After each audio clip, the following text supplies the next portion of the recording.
When there's a discussion about the greatest point guards of all time, Chris Paul's name rarely comes up. And yet, in terms of basketball skills, no other point guard in NBA history checks as many boxes as CP3. Orchestrating the offense and serving perfect passes? Check. Playing elite all-NBA level defense? Check.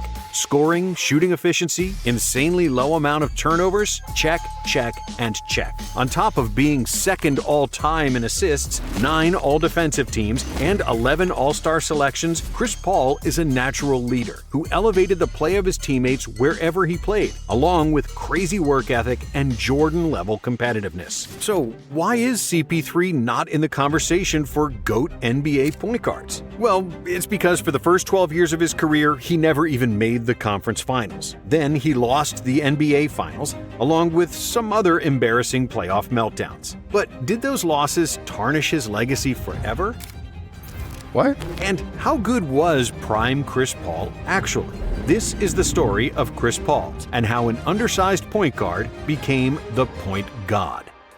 Chris was born in 1985 in Winston-Salem, North Carolina, and he was obsessed with sports. He was a quarterback in football and a point guard in basketball. And when he wasn't playing, Chris was repairing cars. His grandfather had the first black-owned service station in North Carolina, and Chris and his older brother grew up pumping gas, rotating tires, and changing oil. His grandpa, Nathaniel Jones, called Papa Chili, was a role model for Chris, who taught him the meaning of hard work and leadership. My granddad was my best friend. And Chris was a natural leader. He was the class president in 10th, 11th, and 12th grade, and this leadership and perseverance translated to the basketball court. Chris was barely 5'1" when he started high school, and he tried out for the basketball team. While some of his friends made fun of him and teased him about his height, his grandpa believed in him and told him to push through. However, because of his small stature, CP only made the junior varsity team. But that was a blessing in disguise, as he was able to play 30 minutes a game and learn how to command the floor as a point guard. And when he sprouted to 5'10" before his junior year, Chris started dominating, as he averaged 26 points and 9 assists per game. As a senior, CP3 grew 2 more inches to his current height of 6 feet, and nobody could deal with him anymore. Exceptionally quick, strong, and sturdy for his frame, Paul played much taller than his height. He averaged 31 points, 6 rebounds, 9.5 assists, and an insane 6 steals per game, leading West Forsyth to a 27-3 record and a trip to the regional finals. Paul would receive letters to play at all the major universities, but he decided to go to the nearby Wake Forest University, largely due to the relationship he developed with their coach, Skip Prosser, who was not afraid to challenge Paul. Chris signed his letter of intent to join Wake Forest on November 14, 2002. But on November 15th, the Paul family suffered an immense tragedy. While he was taking groceries out of his car, several teenagers tried to rob Chris's grandfather. They beat him up, and his body couldn't withstand the injuries, and he died of a heart attack. Papa Chili's death sent shockwaves throughout the community, and Chris was absolutely devastated to lose his role model. Angry. That night I was angry, and my family was angry. A few days after the funeral, CP3's school had a game, and Chris demanded to play. The otherwise pass-happy Paul wasn't looking to find his teammates for the first time in his career, as his only mission was to reach 61 points, one for every year of his grandpa's life. Towards the end of the game, CP hit a floater for his 61st point and got fouled, which sent him to the free throw line. He then intentionally missed the free throw, avoiding the 62nd point, and then walked to the bench, crying his eyes out. This story made national headlines, and Chris Paul became a known name. Scoring that 61 was one of the dopest things I feel like I've ever done. At the end of his high school career, this publicity helped him to get named North Carolina Mr. Basketball. CP3 also played in a McDonald's All-American game, where he teamed up with LeBron James and finished with a game-high 10 assists. As a freshman at Wake Forest, Paul immediately took the reins over the team, despite being the only freshman getting significant minutes. Chris averaged 14.8 points, 5.9 assists, and 2.7 steals per game, shooting 49% from the field and 47% from three, setting school freshman records for three-point percentage, free throws, free throw percentage, assists, and steals. Behind his great play, the Demon Deacons qualified for the NCAA tournament, losing in the Sweet 16. And then, in his sophomore season, Chris's numbers improved marginally to 15.3 points, 4.5 rebounds, and 6.6 assists. But in the final game of the regular season, Chris showed his maniacal competitiveness and what kind of jerk he turns into when the game starts. In the heat of the battle, Paul punched the opposing guard Julius Hodge in the groin, for which he received a one-game suspension from the ACC tournament. Paul's college teammate Justin Gray described him with the word genius. But just like any genius, he has a crazy side to him, that obsessiveness that can bring out the worst of him. And when the game starts, he's ready for anything. CP wanted to stay in college, but when his agent told him that he would certainly be a top 5 pick and become a millionaire, for the sake of his family and to achieve his ultimate goal, Chris declared for the 2005 NBA Draft. The New Orleans Hornets select Chris Paul from Wake Forest University. And even though there was some concern whether a 6-foot point guard could become a top-notch player, CP3 killed those doubts quickly. He averaged 16 points, 5 rebounds, 8 assists, and over 2 steals per game, winning Western Conference Rookie of the Month in every month of the season, and was just 1 vote shy of winning Rookie of the Year unanimously. New Orleans improved from 18 wins in 2005 to 38 wins in 2006, which unfortunately still wasn't enough to make the playoffs. In his sophomore season, CP increased his averages to 17.3 points and 8.9 assists. But due to him missing 18 games and injuries to other starters, New Orleans missed the playoffs again. But in Paul's third season, there was no more denying him or the Hornets, as they were called then. CP led the league in assists with 11.6 and in steals with 2.7, along with 21 points and 4 rebounds per game. New Orleans won 56 games and finished second in the West, which was and still is the best result in franchise history. Because of his great play and major improvement from his team, CP finished second in MVP voting, behind Kobe Bryant. In his playoff debut against Dallas, Paul scored 35 points, and in the second game, he notched a franchise record 17 assists, as New Orleans took a 2-0 lead. The Mavs bounced back in Game 3, but that was all they could do, as nobody on the Dallas team could stop Paul from penetrating into the heart of their defense and doing whatever he wanted from there. CP led New Orleans to their first playoff series win in franchise history, with 24 points, 12 assists, and 2 steals per game. But in the second round awaited one of the toughest possible opponents, the defending champion San Antonio Spurs. And even though he played against 3 future Hall of Famers, Paul was the best player in the series. He was the engine driving the entire offense, hitting shots, drawing fouls, and delivering perfect passes in tight spaces. Defensively, he was a major pest with quick hands and a great understanding of angles, and because of his sturdy frame and low center of gravity, it was impossible to post him up and move him out of position. Paul led all players in the series in points, assists, and steals, pushing the Spurs to Game 7. But he couldn't get his team over the hump, as San Antonio won 91-82 despite 18 points, 14 assists, and 5 steals from Paul in the deciding game. During the summer, Paul was the starting point guard on the Team USA Olympic squad, also known as the Redeem Team. CP led the team in assists and helped Team USA win the gold medal, going 8-0 in the tournament. And when the 2009 NBA season started, Paul was better than ever. He scored a career-high 22.8 points per game, shooting over 50% from the field, and he once again led the league in assists with 11 and steals with 2.8. Paul was in his 4th season and was at a point where the game slowed down for him significantly, and that's when superstars usually put up their best statistical seasons. Even though he was never a scorer like Jordan, Kobe, or LeBron, Chris's all-around excellence couldn't be ignored, and he finished 5th in the MVP voting and 6th in voting for Defensive Player of the Year. Magic Johnson won 3 MVPs in his career, and his averages in those 3 seasons were 23 points and 12 assists on 50% shooting, which is almost identical to Paul's 2009 season, with the exception that Magic wasn't nearly as good a defender as CP. And the only thing missing for Paul to win the MVP was better teammates. Apart from David West, the Hornets had very little talent. Their bench was basically non-existent, and without Paul, the team would be deep in the lottery. But with CP playing at an elite level on both ends of the court, they won 49 games in a stacked Western Conference. In the first round of the playoffs, they faced the Denver Nuggets with Carmelo Anthony and Chauncey Billups, and they stood no chance. The Nuggets were a much more talented team, especially offensively, and New Orleans was out of the playoffs in 5 games. In 2010, CP3 missed almost half the season due to a knee injury, and the Hornets missed the playoffs. We're going to see you back on the court, you think? As soon as possible. You know, Doc said 4 to 6 weeks, so I'm just trying to do my rehab as much as possible. The next year, Paul was healthy, playing in 80 games, averaging 16 points, 10 assists, and a league-leading 2.4 steals per game.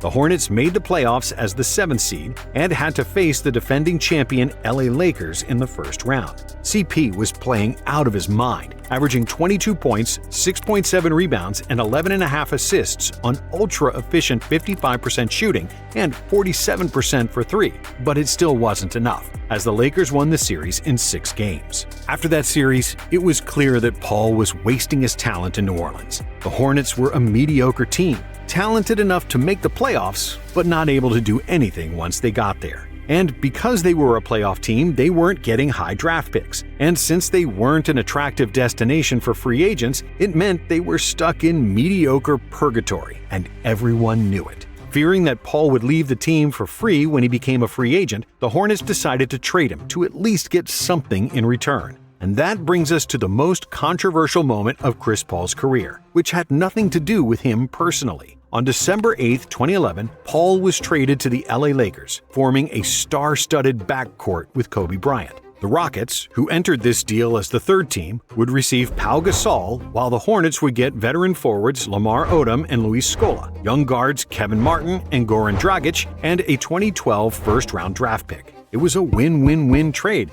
that looked great on paper for everybody. But not everybody thought so. See, the Hornets were owned by the NBA, who bought the team a year earlier so it wouldn't go bankrupt and fold. And because of that, all the final decisions surrounding the team were decided by the NBA commissioner David Stern.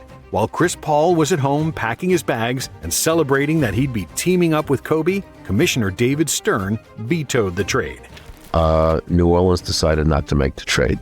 Everybody involved felt cheated, especially Chris Paul. However, just 4 days later, CP did get his trade to Los Angeles, but it was to the Clippers, who gave up Eric Gordon, Chris Kaman, Al-Farouq Aminu, and a first-round pick. The irony was that the original trade offered a better package for New Orleans, but the commissioner felt that the Hornets would be too good to yield a high draft pick, and yet too bad to be a contender. A very good transaction and better for the future of the Hornets.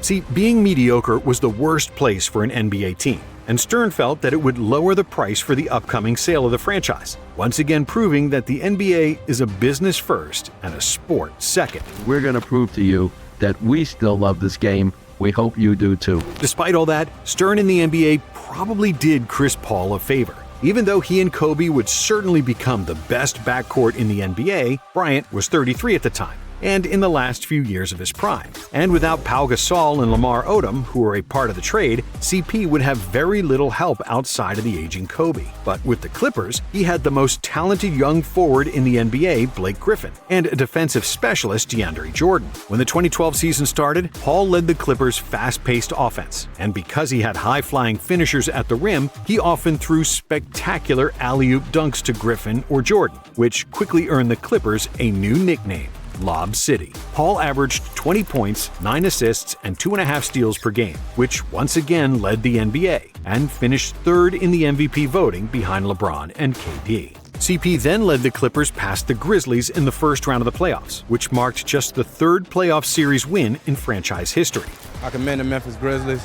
I ain't worked that hard in my life. But in the next round, Paul's shot wasn't falling against the Spurs, and San Antonio sobered the Clippers up quickly and painfully, dominating all 4 games for a series sweep. For the 2013 season, the Clippers added Jamal Crawford and Matt Barnes, which helped them to win a franchise record 56 games in the regular season. CP averaged 17 and 10, led the league in steals for a third consecutive year, and finished 4th in the MVP voting. But in the playoffs, another disappointment and another painful first-round exit. The grit and grind Grizzlies were a better coached team, and they won the series in 6 games despite an efficient 23 points and 6 assists per game from Paul. After that fiasco, the Clippers fired Vinny Del Negro, who was probably the worst coach in the NBA at the time, and hired Doc Rivers, who brought in championship expectations. Under Rivers, DeAndre Jordan became a prominent starter, averaging 35 minutes per game. Blake developed as a playmaker, and they were surrounded by shooters in Crawford, Barnes, and the newly acquired J.J. Redick. And Chris Paul was running the team like a conductor runs the orchestra, surgically dissecting defenses in the pick and roll, throwing lobs, hitting shooters with perfect chest passes, and making countless mid-range jumpers from the right elbow, aka the Chris Paul zone. And finally, in his 9th season in the NBA, after a series of badly constructed rosters, CP had a team to contend for the championship. The Clippers won 57 games and improved their franchise record, finishing 3rd in the West. Paul averaged 19 per game, he led the NBA in steals for the 4th time in a row and 6th time in 7 years, while also leading the league in assists for the 3rd time. But in the middle of their first-round series against Golden State, the Clippers went through the biggest scandal in franchise history, with the owner, Donald Sterling's leaked racist comments. Yeah, it bothers me a lot that you want to broadcast that you're associating with black people. I'm not a racist. I made a terrible, terrible mistake. After which the Clippers players considered boycotting Game 4 of the series. Before the game, the Clippers staging a silent protest of sorts, taking off their warm-ups with the Clippers name and logo. However, despite the turmoil, the Clippers decided to play. Chris Paul had to dig deep to battle Steph Curry, but after 7 grueling games, the Clippers emerged on top. And then, in the second round, another tough opponent awaited, KD and Westbrook. Paul led the Clippers to a Game 1 win against OKC. The Thunder won the next 2, but CP countered in Game 4, leading LA to victory and tying the series. And then, in the deciding moments of Game 5, Paul messed up everything, committing 2 costly turnovers and fouling Westbrook on a 3-point attempt. CP gave away the game as OKC escaped with a 105-104 victory in what was the biggest meltdown of Paul's career. It's me. Everything that happened at the end is on me.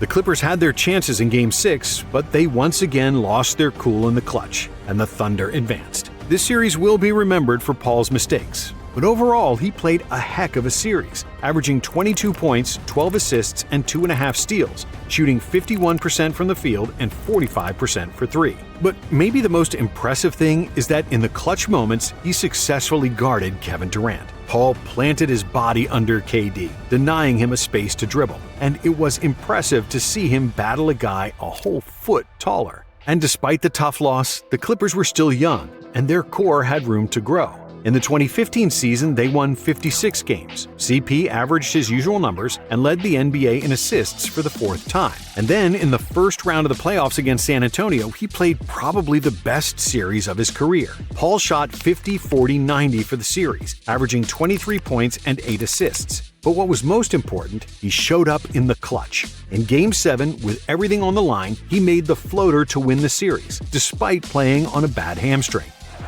Green on Paul, and he got it!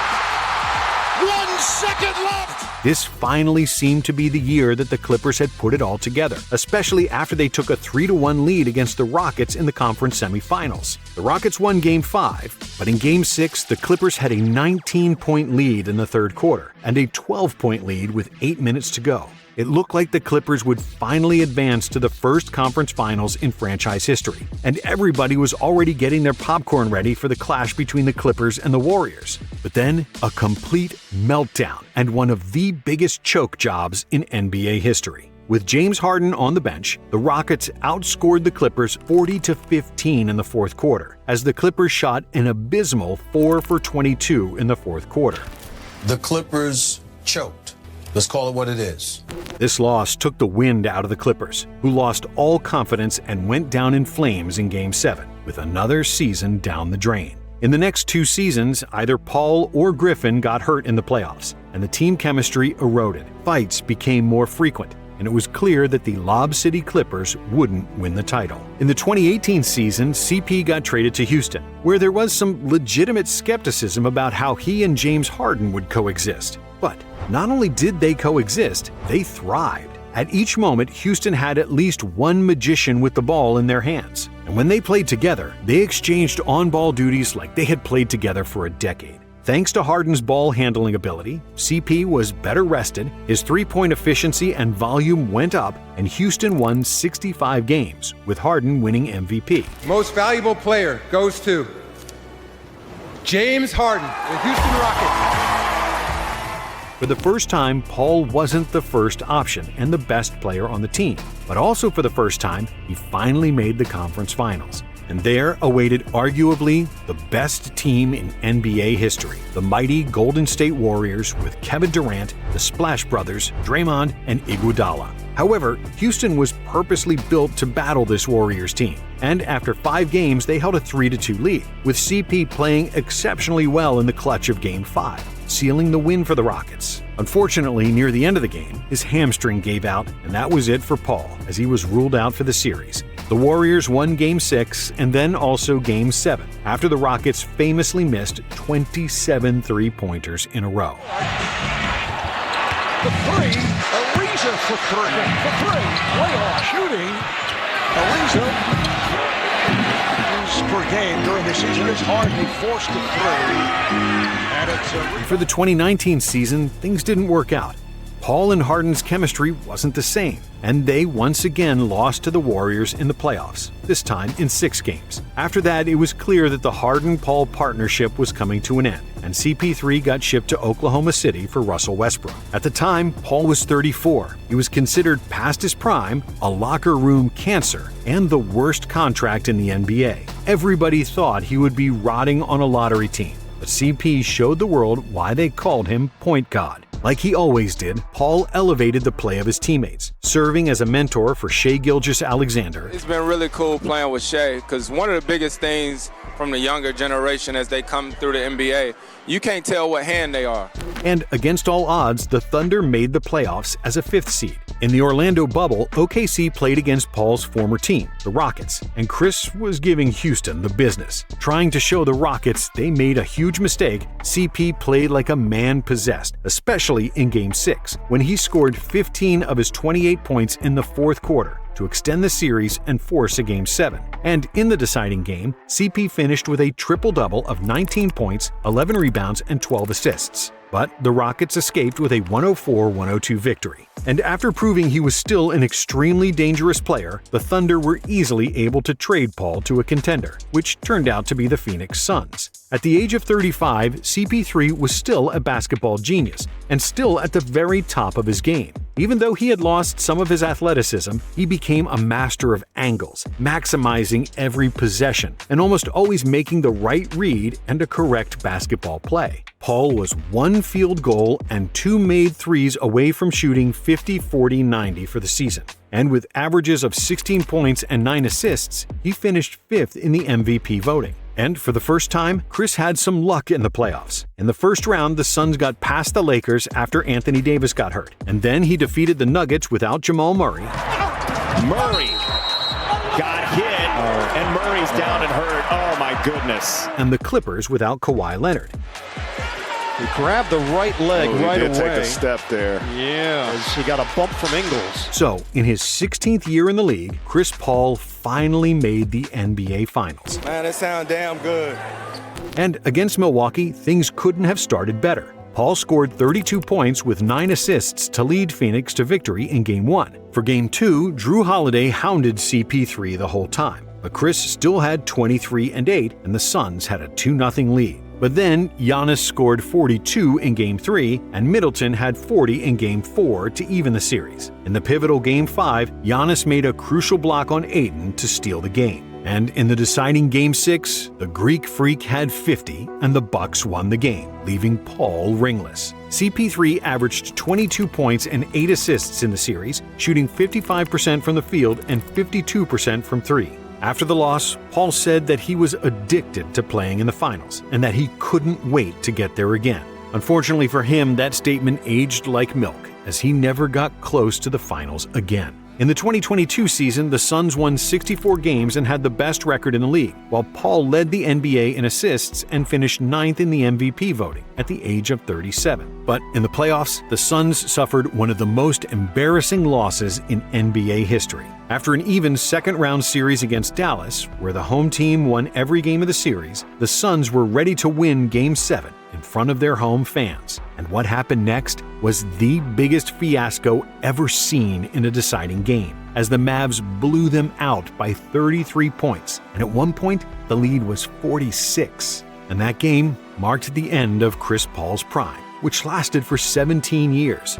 In that period, he averaged 18.1 points, 9.5 assists, 5.5 rebounds, and 2.1 steals per game, shooting an efficient 47% from the field, 37% for three, and 87% from the charity stripe. Just like his Wake Forest predecessor Tim Duncan, Chris Paul never took over games in the manner of Jordan, Kobe, and LeBron. CP only has 8 40-point games in his career, as it was never his style to outgun the opponent. CP3 was playing basketball methodically, efficiently, and within a team concept. Like Timmy, Paul was consistently good for so many years that it almost went unnoticed. There were no flashy dunks, no 50-point games, no loud celebrations after plays, but you could always count on his 18, 10, and a couple steals, making the right decisions, hitting elbow middies, and finding an open teammate.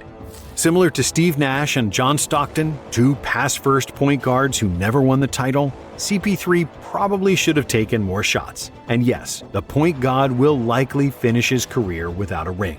But aside from a couple playoff meltdowns, Chris Paul has been clutch his entire life. For half of his career, he played on bad teams, and for the other half, he had terrible luck with injuries. He's arguably the best defender ever from the point guard position, with 9 all-defensive teams and 6 times leading the league in steals, which is an NBA record. He had an insanely low number of turnovers at just 2.3 for his whole career, compared to Magic Johnson, who had 3.9 turnovers per game, and Isaiah Thomas, who averaged 3.8. John Stockton may have over 3,000 assists more than CP3, but he also had 1,200 more turnovers than Paul. Kobe once said that the world was lucky that Allen Iverson wasn't 6'5".